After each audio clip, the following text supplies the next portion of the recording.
Thank you for joining me once again. I'm continuing the reading of The Children of the Law of One and the Lost Teachings of Atlantis by Jon Peniel. We are on chapter 20, yes, at the part of Men, Women, and Soulmates. Thank you for all those that have recently subscribed. I send you gratitude beyond gratitude. Welcome, and thank you to all those that have been returning to listen to me as I have been on this journey. We've been on it together, right? So let's continue this. Chapter 20, Men, Women, and Soulmates. Gosh, talk about your complicated issues. What could be more complicated and be such a prime focus of our lives than relationships? And I thought metaphysics was complicated. But actually, once you understand a little of the basics of life, relationships aren't really that complicated at all. Missing pieces. I had been very lonely since I was a young boy, both in the sense of the world as a whole and in the sense of missing a mate. Of course, I didn't know anything about the concept of soulmates. I just knew I missed someone that wasn't there, who was kind, thought like me, and was supposed to be living with me. Again, I wasn't an average child by any means. How about a 5-year-old romantic? I made a tape collage of love songs that I fell asleep to every night as I snuggled my teddy bear, and when I got too old for the teddy bear, a pillow. I did learn about the concept of soulmates eventually, and while I had a girlfriend before I left for the monastery, it wasn't that perfect dream relationship I had always longed for or read about. As you may remember early in the book, I mentioned that I mistook Anastasia's kindness, attention, and love for that she had a thing for me. And even if I hadn't, I would have had a thing for her. Well, I had that crush for a while until I found out she wasn't interested in me that way. And then I went back to looking, longing, and being lonely. And time marches on. A couple of years later, even after returning to the monastery with my new humility, I was still alone. And my true learning was really just beginning. I had been back about a year. I was well over my early infatuation with Anastasia, but I was still really wishing I had a woman in my life. But I was unattractive. Not physically, mind you, but unattractive in a real sense. I was unattractive on the inside. I didn't even have myself together. So I certainly wasn't able to be together with someone else in a relationship that would be positive and helpful to the woman.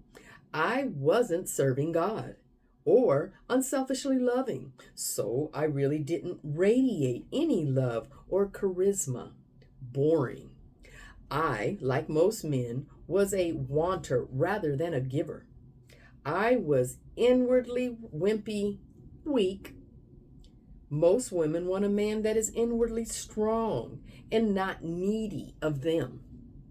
That goes even more so for higher consciousness women. And even higher consciousness women also want one who is at least dedicated to God and achieving enlightenment, if not already enlightened. But that didn't stop me from wanting one anyway. One day I asked Zayn if he knew where my soulmate was or how I could find her and if I would ever find her. His answer was, as expected, an enlightened ego blow. Your questions are irrelevant, he said. Why? I asked befuddledly. Because what you imagine a soulmate to be and what you think a soulmate relationship is and would be like is not accurate.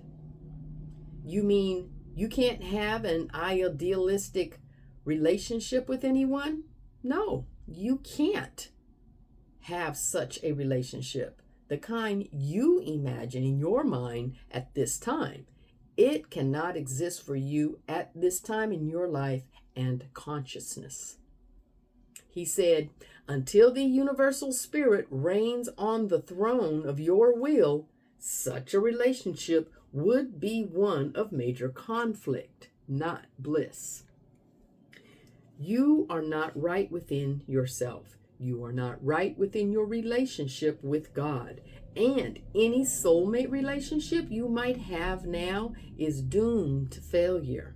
Even if, as I naively anticipated and hoped, your soulmate has an angelic demeanor as you imagine. He smiled like a cat that swallowed a canary and said, don't get me wrong, a soulmate relationship at the state of consciousness you are in now could be good for you, but only in the sense that it could intensify your stress and thus might speed you on your path. I managed a squirmy nod and a insincere smile, acknowledging his amusing comment. Why? I said. Because she would make your life miserable and you would fight all the time. Later in this chapter, I explained why that is so.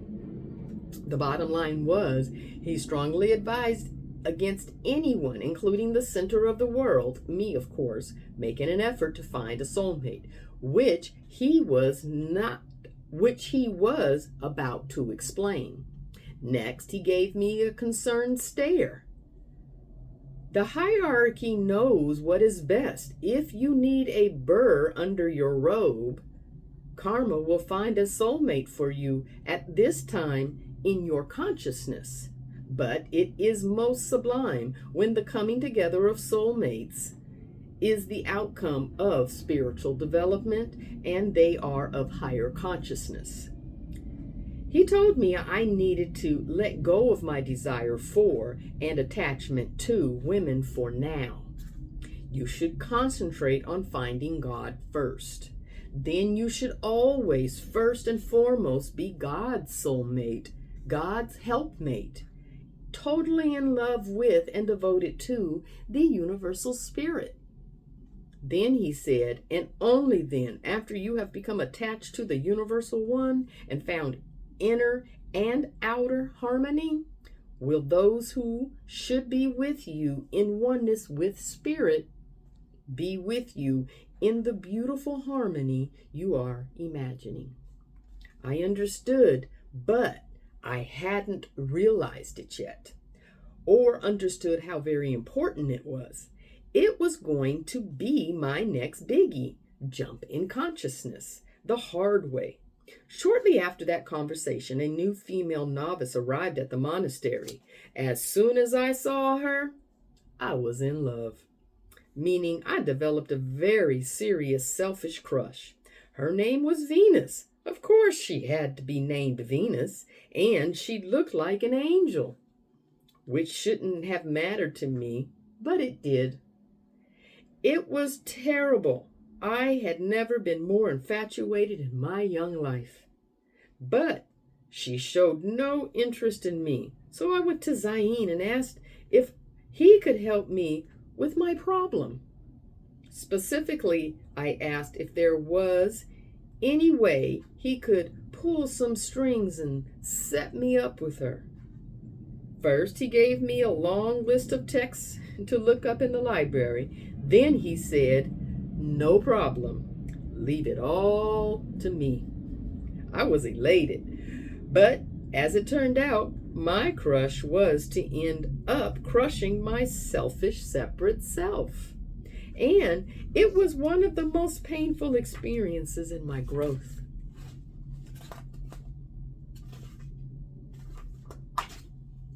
As the sun and the planets, are we in true form? Lovers one, yet seeming apart. Elements of one flow, when in our right way, separate and opposite, when lost is the way. One being with multiple parts, before time on earth, male and female, lost on the earth.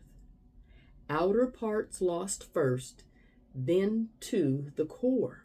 Reverse it we must, in reverse order.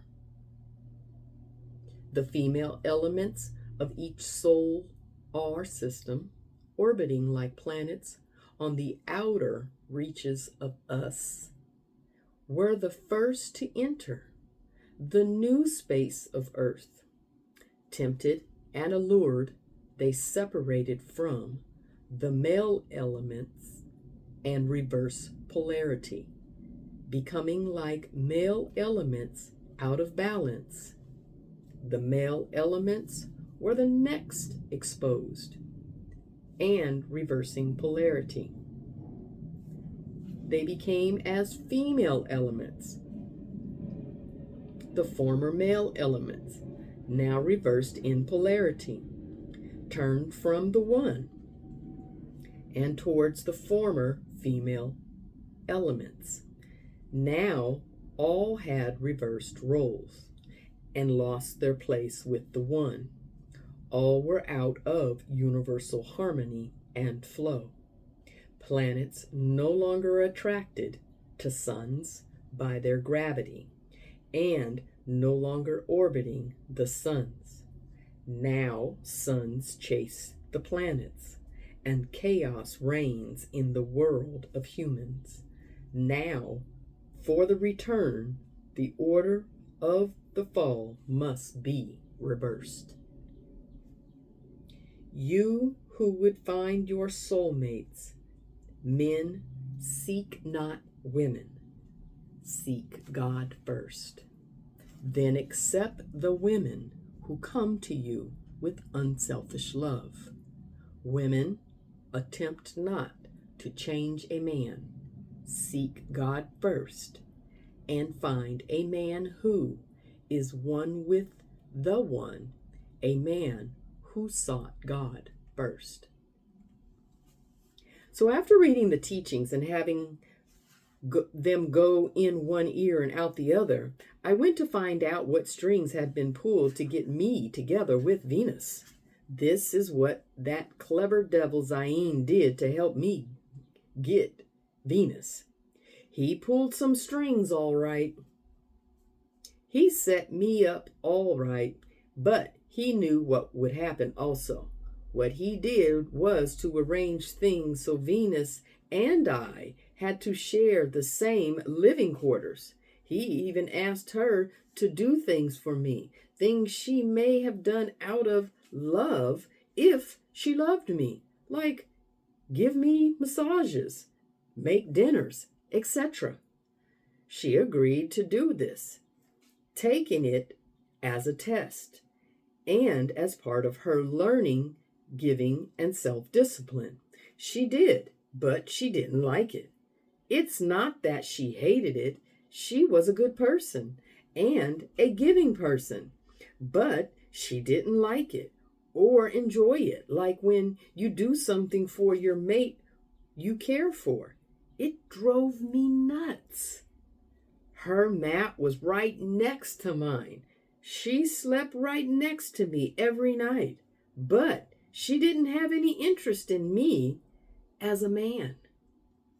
Then, to make matters worse, she ended up being attracted to my best friend there, Ulysses, a fellow monk, who was also a musician. He was someone I played with during practice every day, spent leisure time with, and enjoyed a great rapport with. Every day, Venus would come and fondly watch Ulysses while we played our music and practiced. And I could tell he liked her also. She even proposed to him, asking to become his mate. She wanted to move out of my quarters and in with him, and I knew that. But Zayn asked her to wait because I wasn't well done enough yet. He was driving me nuts.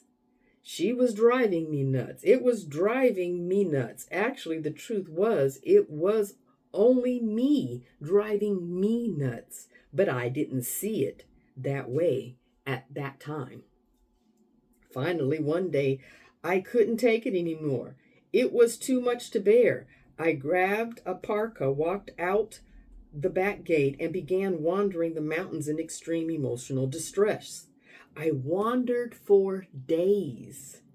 It was hard and painful, and it was all I could do. Then, finally, on the fourth day, it hit me. I had to give up women. Essentially, I had to marry God. I had to pull myself together and focus only on God, become devoted to God and serving God. As soon as I truly realized this, and I did it inside, it also fell into place. So many things changed in my mind, my thoughts, and emotions. And as I would soon find out, in my life. One of the major changes brought about by this realization was that all of a sudden, I finally understood women. I never understood them before. As with most men, they were like aliens to me previously. Like that women are from Neptune and men are from Uranus type stuff. The way they thought and behaved really made absolutely no sense to me before.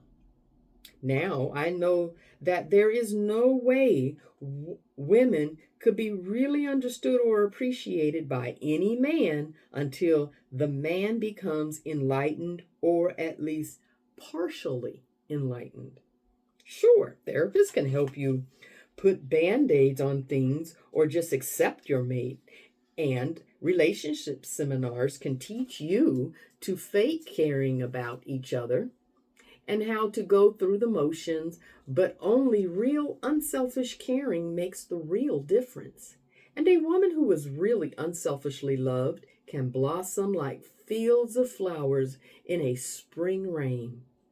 I realized what a woman's place was. It was in the home where they belong. Joke. Sorry, I just couldn't resist that joke. I realized women's place is in the grand scheme of things and the beauty of the receptive principle which they manifested. They weren't for being taken from, they were for giving to. Not in the giving to their selfish separate self or spoiling someone, but in the same sense that the sun gives to the planet, to the planets. And they create life. Like Mother Earth, everything that the sun gives to her, she takes in. And she gives birth to new creation. If you give a woman even just a little real love, if she is also a caring woman, she takes what you give, adds herself to it, multiplies it, and gives even more. You get so much back in return for so little. It's a phenomenal. Previously, I had never been treated very well by women, to say the least. At best, I was ignored. For the first time, I really knew why. And also, for the first time, I could love them without wanting them or being needy and longing for them. I had now turned towards God for my nourishing rather than women, and I turned to God to serve rather than women, in the sense of constantly trying to please a woman because you want something from them or you don't want them to be negative or in a bad mood with you. I made it back to the monastery that evening and entered the residential area through the side kitchen door. There were over 50 people in there preparing food for evening meals, including women. All the women turned and looked at me as I came in, all with a big, kind smile on their faces. I had let go of Venus during those 4 days in the mountains, and she happily got together with her true love. But within a week, I had 5 proposals. All of a sudden, I was attractive. And it was all just a simple change that seemed so hard before. All I had to do was unselfishly love instead of want. But None of the 5 women that wanted to be with me then were my soulmates, and I still hope for someone that would really be a part of me, a helpmate that served the universal spirit along with me. I went to Zayn to ask his guidance, and he told me I should accept and love whomever comes to me for love and caring, and especially not reject anyone just because I didn't think they were my soulmate. That's the beginning of another quandary and a long story for another time. Then he started to tell me about the disintegration of male/female soulmate relationships in Atlantis. One of the stories sounded remarkably like the Bible story of Adam and Eve. And as soon as I found out, with good reason, he told me to read some of the biblical scrolls about Adam and Eve, then talk to him about it. And I didn't even need a library card. Like I said earlier, when I first arrived at the monastery in Tibet, I was delighted to find that it had an extensive library which included many ancient writings. This was library heaven for a young man who, as a teenager, read every book about metaphysics, spirituality, and religion that he could get his hands on. And I'd heard about the Vatican Library and the Dead Sea Scrolls, but both were off limits to the public. Here, I was able to read original manuscripts of the writing that eventually became the Bible, along with the sacred texts of many other religions. These old biblical writings were relatively new manuscripts compared to many there, but right now I was focused on the biblical scrolls, particularly ones dealing with Adam and Eve. Some of these biblical manuscripts were much like the famous Dead Sea Scrolls, but the translations of the Dead Sea Scrolls have been hampered. And some authors have written out and fake alleged translations of them. Also, unlike the Dead Sea Scrolls, which were sold here and there and spread all over the place, our biblical scrolls were complete, properly preserved, and intact. And we had them in both the original languages and hand, and all had been unbiasedly translated into several languages. There were far more in them than in the modern Bible, including such seemingly less significant scrolls detailing things like Jesus's dietary teachings. I really had to keep focused on what I was doing, but as I read them, old memories that I had found disturbing came back to me. Father, I said, as I was reading the old biblical scrolls, it reminded me of my youth. I read the Bible earlier in my life quite thoroughly, and I found it not only to be confusing, but conflicting with its own teachings. Yes. Well, why would that be if the writings were true, valid, and important? I mean, why do we consider it something to study and learn from other than to understand the beliefs of others better? First, what we have is complete and unadulterated, which you will understand with great significance of when you have read even more of them. And secondly, you must understand that much of it was not literal. It was written symbolically and allegorically in order to convey basic spiritual ideas and principles in a palatable form for the masses. I understand that, but still, much doesn't make sense. I rejected it myself years ago. You rejected a very different thing that you did not have the keys nor wisdom to understand. But still, it had truth in it, did it not? Don't reject the ancient scrolls because of that, son. Learn to understand it. How? For the seeker of the deepest level of truth within, it includes a code consisting of all kinds of symbology, including numerology. Since you have read it, I'm sure you notice that certain numbers seem to appear repeatedly throughout the stories. Things like it rained for 40 days, or he wandered through the desert for 40 days, etc., etc. 3s and 7s are also extensively used. Yes, I have, and it did seem rather odd that there were so many repeated numbers and patterns, but I didn't even really think about it at the time. That was the idea. You weren't supposed to think about it. They didn't want you to. What do you mean? The original Bible manuscripts included a numerological reference called the Kahballa or Kahballa, and other sections that tied logical explanations to what appeared to be contradictions. After these sections were removed or modified, these sections of the Bible gave the preceptive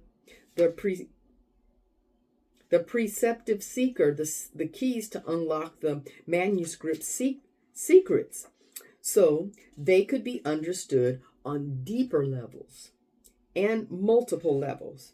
Even to use just the numerology as an example, if you understood that the number 4 or 40 numerologically represents a total transformation, a crucifixion, a death, and a rebirth of some sort.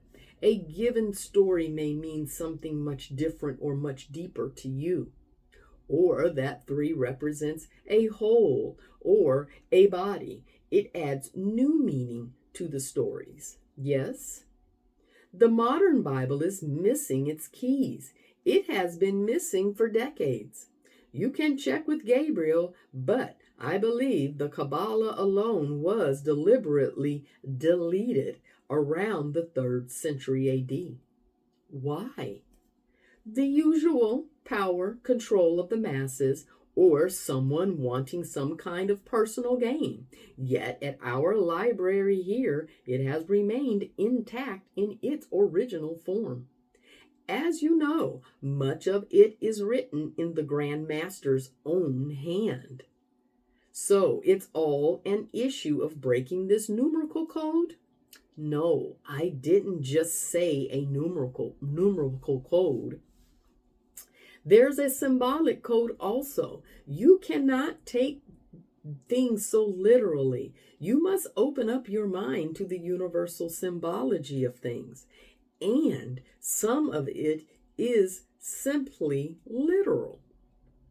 Thus, the Atlantean children's interpretation and understanding of the meanings of the Bible stories may be, usually are, very different than anyone else's.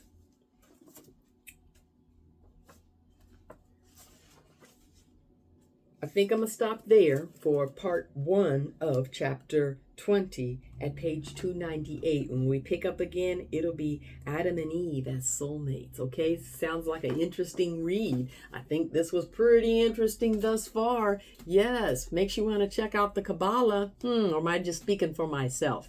Anyway, we've been listening. I've been reading. You've been listening. And we've been reading together The Children of the Law of One and the Lost Teachings of Atlantis by Jon Peniel. Thank you for listening, and until the next time, have the most benevolent day, okay?